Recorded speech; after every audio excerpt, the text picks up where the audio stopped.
Back in 1987, an independent commission identified 43 places called areas of concern along the Great Lakes.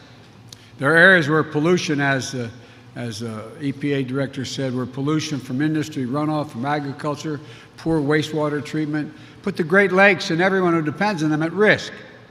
26 of these areas are on the United States side of the border. 12 of them are in Canada, and 5 are shared between the United States and Canada. And our mutual nations made a commitment to clean them up, to be good partners, to protect these shared treasures. And for decades, there was a lot of talk, a lot of plans, but very little progress. It was slow.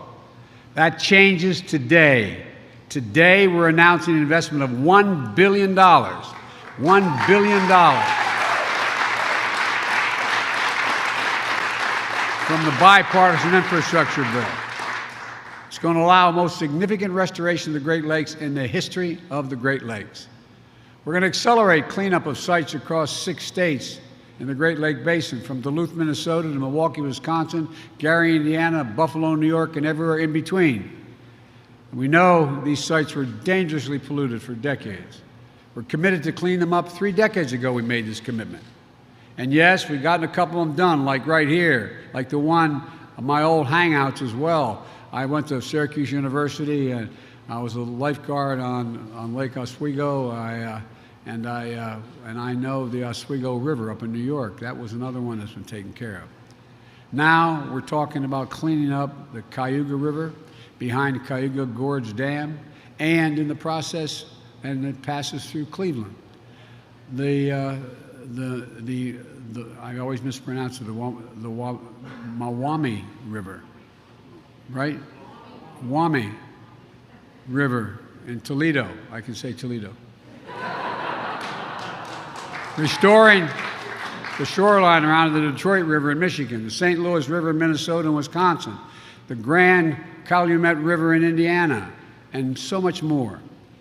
Dredging polluted sediment, restoring wetlands and habitats, making the water safer for swimming, fishing, drinking, providing habitats for wildlife and wildfowl.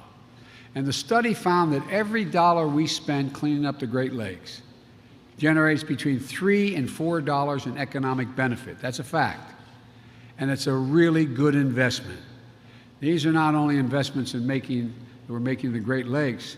Last month, we announced over $500 million to upgrade the Soo Locks in Michigan, which connect Lake Superior and the Great Lakes.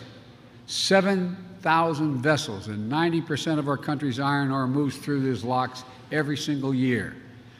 That ore makes nearly all the high-strength steel that goes into U.S.-made cars and appliances.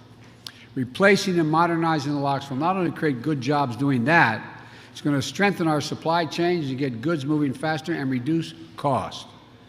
This is not the totality of what we're going to do, but it's an example of what I've said from day one. We're rebuilding America. We're going to invest in America and build a better America than we found.